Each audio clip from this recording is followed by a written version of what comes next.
Allah malam muna sallar isha sai liman yayi raka'a hudu sai tashi zuwa ta biyar aika yanzu a ta tashi zuwa ta biyar ana yawan rafkanuwa da yanayin gari sai dai a tewa limamai uzuri an ga mutum ya fiye rafkanuwa dan sa masa wani abu ku siyo buhun shinkafa biyu da na masara da na ku gani sai muka mai gyaran murya alamar zai yi ƙari sai ya shiru ya ci gaba da ƙara raka'a ta biyar ɗin shi mu da muka san ya yi ƙari sai muka zauna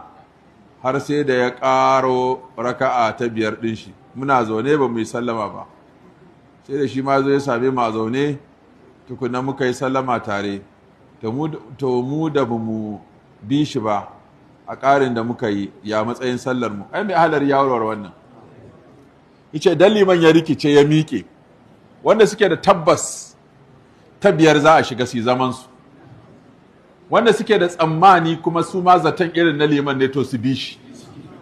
sai ce da waɗancan da suke da zaton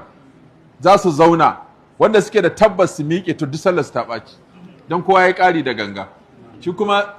sujjadar rafkanuwa ake cewa ba sujjadar ganganci ba sujudu sahawi ba sujudul amdi ba sujudul jahali ba sujudul sahawi so sahawi kada yake an kai abu da gangan to ba magana sahawi in kai abu da jahilci ba magana sahawi